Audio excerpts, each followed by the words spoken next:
Keller के तरफ एक क्रोकोडाइल आ जाता है, लेकिन वो इसके ट्रैप में फंस जाता है और केलर इसको जख्मी कर देता है। बहुत ज्यादा पानी भर गया था, जिसकी वजह से केलर को सांस लेने में परेशानी होने लगती है और वो बेहोश हो जाता है। तभी इसे एक आइडिया आता है, वो दरवाजे को खोल देती है और क्रोकोडाइल जैसे ही अटैक करने आता है। कहानी की शुरुआत में हेली को दिखाया जाता है, जो आज के स्विमिंग प्रैक्टिस के दौरान हार जाती है। फिर हेली जब अपना कपड़ा चेंज करने जाती है, इसके पास में बेथ का वीडियो कॉल आता है, जो इसकी बड़ी सिस्टर है और वो इसे यहाँ चल रहे तूफान के बारे में बताती है। फिर हेली को पता चलता है कि उसके फादर अभी तक घर वापस नहीं आए हैं और किसी के कॉल का रिप्लाई भी नहीं कर रहे। यह जानकर हेली तुरंत अपने फादर को खोजने निकल जाती है, जबकि इस समय तूफान चल रहा था और भारी बारिश भी हो रही थी। तभी रास्ते में हेली को पुलिस ऑफिसर वेन मिल जाता है, जो बेथ का एक्स बॉयफ्रेंड है। वो हेली को बताता है कि रास्ता बंद हो चुका है, इसलिए वो उसे आगे नहीं जाने दे सकता। लेकिन हेली नहीं मानती और बगल के रास्ते से होकर आगे चली जाती है। फिर वो अपने फादर के रूम पर आ जाती है, जहाँ इसे केवल शुगर मिलती है, लेकिन इसके फादर यहाँ पर नहीं होते। इसके बाद हेली शुगर को अपने साथ लेती है और अपने पुराने घर के तरफ निकल जाती है। लेकिन रास्ते में हेली को कोई भी नजर नहीं आता, क्योंकि सभी लोग इमरजेंसी अलर्ट के बाद यहाँ से निकल चुके थे। अब हेली को अपने पुराने घर पर इसके फादर की ट्रक नजर आती है और वो शुगर के साथ अंदर आ जाती है, लेकिन हेली को यहाँ भी इसके फादर नहीं मिलते। इसके बाद हेली फिर से उनका फोन ट्राई करती है, लेकिन उनका फोन किचन में ही पड़ा होता है। तभी इसे गैराज से शुगर के भौंकने की आवाज आती है, जो नीचे बेसमेंट की तरफ देख रही थी। यह देखते ही हेली अपने फादर को खोजने नीचे चली जाती है। फिर कुछ समय के बाद इसे एक पाइप के ऊपर ब्लड नजर आता है और इसे अपने फादर केलर की बॉडी भी मिल जाती है, लेकिन केलर बेहोश होता है और इसका शोल्डर भी बुरी तरह जख्मी होता है, जिसके ऊपर किसी बड़े जानवर के दांतों के निशान होते हैं। अब हेली तुरंत अपने फादर को एक प्लास्टिक के ऊपर रखती है और उनको यहाँ से बाहर ले जाने लगती है, लेकिन इसी वक्त यहाँ एक क्रोकोडाइल आ जाता है। यह देख हेली अपने फादर के साथ एक जगह पर चली जाती है, जहाँ पाइप की वजह से क्रोकोडाइल इनके पास नहीं आ पाता।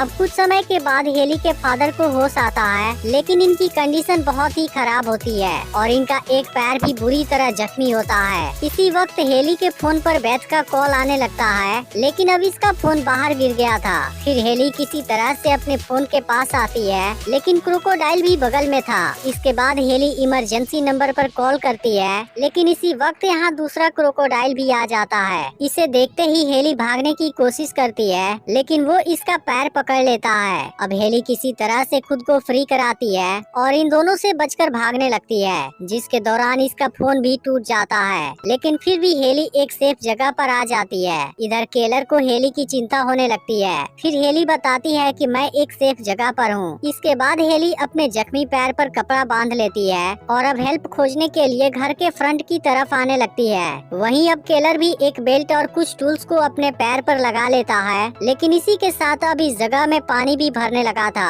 अब हेली फ्रंट वाले हिस्से में आ जाती है। फिर इसे बाहर कुछ लोग नजर आते हैं, जो कि एटीएम की चोरी कर रहे थे। अब हेली उनको लगातार आवाज देने लगती है। फिर इसमें से मार्क नाम का आदमी इसे नोटिस करता है, लेकिन तभी इसके साथ वाले लड़की पर क्रोकोडाइल अटैक कर देता है। यह देखते ही मार्क तुरंत अपने भाई स्टेन को बुलाने जाता है, जो अभी भी अंदर सामान ले रहा था। अब स्टेन भी अपने भाई की आवाज सुन लेता है, लेकिन इसे कुछ समझ में आने से पहले ही क्रोकोडाइल मार्क पर अटैक कर देता है, जिसे देखने के बाद स्टेन काफी डर जाता है। लेकिन अब क्रोकोडाइल इस पर भी अटैक कर देते हैं और इस तरह से ये तीनों मारे जाते हैं, जिसे देख हेली को बहुत बुरा लगता है। इसके बाद केलर हेली को यहाँ से बाहर निकलने का एक और तरीका बताता है। फिर हेली जैसे ही उस जगह पर पहुँचती है, इसके ऊपर बहुत से मकड़े आ जाते हैं, लेकिन फिर हेली खुद को साफ कर लेती है और इस जगह को ओपन करने की कोशिश करती है, लेकिन वो इसमें कामयाब नहीं हो पाती, क्योंकि यह चीज ऊपर जाकर फंस रही थी। अब इसकी वजह से इनका यह प्लान भी फेल हो जाता है और इसी के साथ तूफान भी तेज होने लगता है, जिसकी वजह से कुछ ही समय में यह पूरी जगह पानी में डूब जाएगी।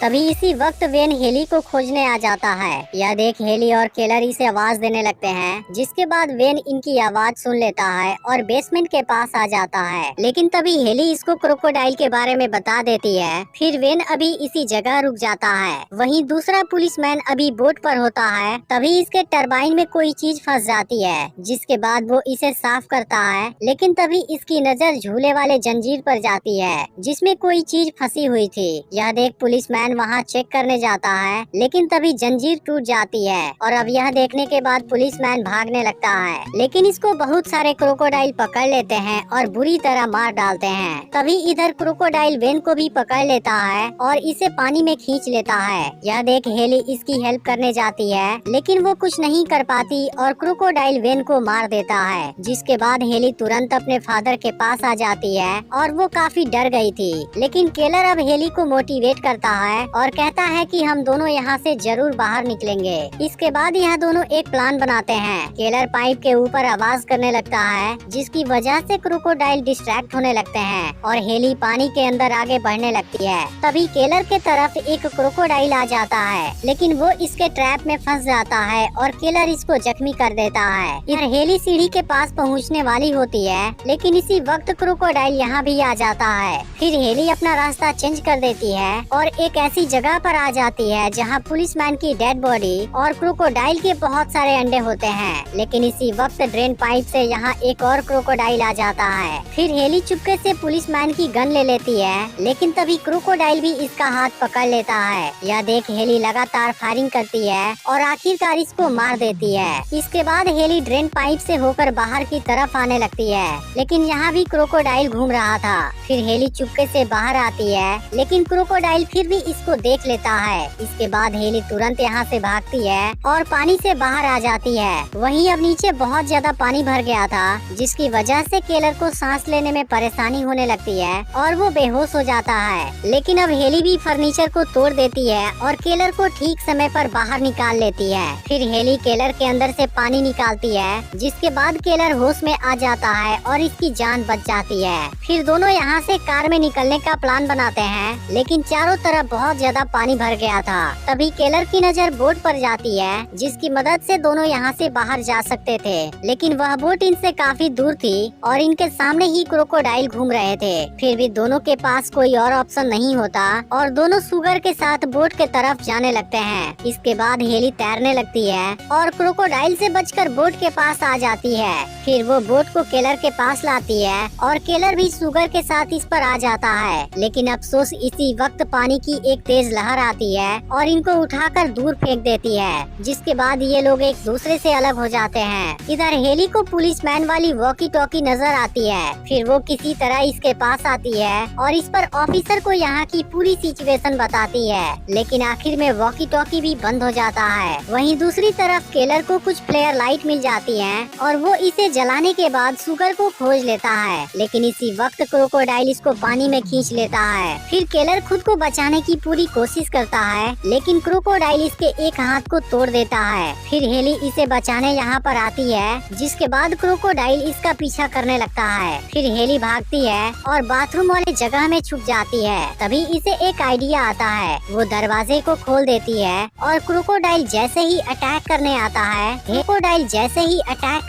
है हेली ऊपर से दूसरी तरफ आ जाती है और क्रोकोडाइल को इसी में बंद कर देती है। इसके बाद वो अपने फादर के साथ छत की तरफ जाने लगती है। लेकिन तभी हेली को रेस्क्यू हेलीकॉप्टर नजर आता है, जिसके बाद वो फ्लेयर लाइट से उनको इशारा करने लगती है। लेकिन इसी वक्त क्रोकोडाइल फिर से इस पर अटैक कर देता है। यह देख हेली अपने फादर को छत पर जाने के लिए कहती है, लेकिन अब क्रोकोडाइल इसके हाथ को पकड़ लेता है। फिर भी हेली हार नहीं मानती और फ्लेयर लाइट से इसको जख्मी करने के बाद बाहर आ जाती है। फिर भी क्रोकोडाइल इसका पीछा नहीं छोड़ता, लेकिन इसी बीच वो पानी के बहाव के साथ यहाँ से चला जाता है। जिसके बाद हेली भी छत के ऊपर आ जाती है, जहाँ केलर और सुगर पहले ही आ गए थे। अब कुछ देर में रेस्क्यू टीम भी यहाँ पर आ जाती है, जिसके बाद हेली फ्लेयर लाइट से इनको इशारा करती है और वो इनको देख लेते हैं। जिसके बाद मूवी यहीं पर एंड हो जाती है।